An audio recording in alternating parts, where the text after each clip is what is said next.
নবীজি এই যুগের কথাই বলছিলেন সম্ভবত, যে ইউসবিহুর রাজুলু মুমিনান ওয়া ইউমসি কাফিরান, একজন ব্যক্তি সকাল করবে মুমিন অবস্থায়, সন্ধ্যা হবে কাফের অবস্থায়। আস্তাগফিরুল্লাহ। ওয়া ইউমসি মুমিনান ওয়া ইউসবিহু কাফিরান, সন্ধ্যা করবে মুমিন অবস্থায়, সকাল হতে হতে কাফের হয়ে। ইয়াবিউর রাজুলু দীনাহু লিআরদি দুনিয়া, দুনিয়ার সামান্য স্বার্থে মানুষ তার দিনকে বিক্রি করে দিবে।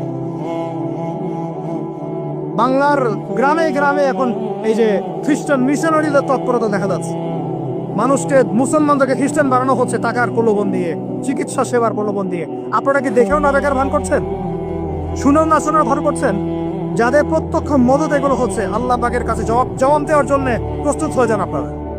দুনিয়াতে হয়তো কিছু হবে না, কেউ কিছু করতে পারবে না, কিন্তু কাল কিয়ামতে কে ছাড়ে আপনাকে তাই দেখে নেব আপনার।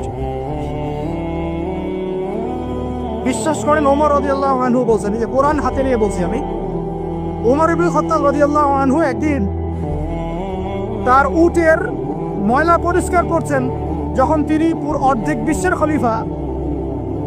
বিশ্বের খলিফা উটের ময়লা পরিষ্কার করছেন। আলী ইবনে আবি তালেব এসে বলছেন, ইয়া আমিরুল মুমিনিন, আপনি আপনার পরবর্তী খলিফাদের উপরে কত কঠিন বোঝা চাপাই দিচ্ছেন। এত কিছু করার পরে নিজে উটের বোঝাও, উটের ময়লা পরিষ্কার করছেন, আমাদের জন্য এত কঠিন করে দিলেন খেলাফতের দায়িত্ব। তখন ওমর ইবনে খাত্তাব বলছেন, এই কথাটা শোন। তিনি বলছেন যে যে আমাকে উচ্চ প্রশংসায় ভাসিও না, ইয়া আবুল হাসান। আবুল হাসান হচ্ছে আলী রাদিয়াল্লাহু আনহুর নাম। হে আলী, আমাকে উচ্চ প্রশংসায় ভাসিও না।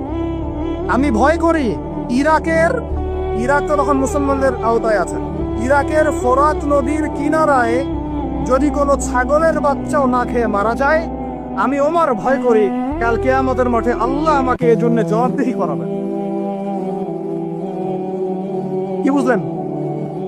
ওই যুগ আর এই যুগ লা ইস্তামিআন, এটা কখনো একসাথে মিলবে না। এগুলো জাদুঘরে চলে গেছে এখন।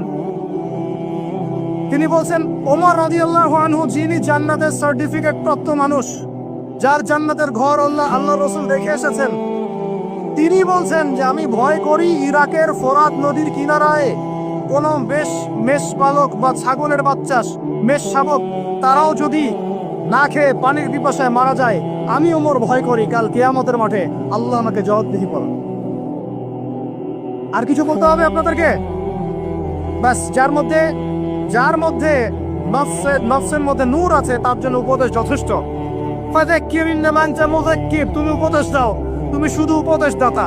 লাস্তা আলাইহিম বিমুসাইতির, তুমি কারো প্রতি দারোগা নও।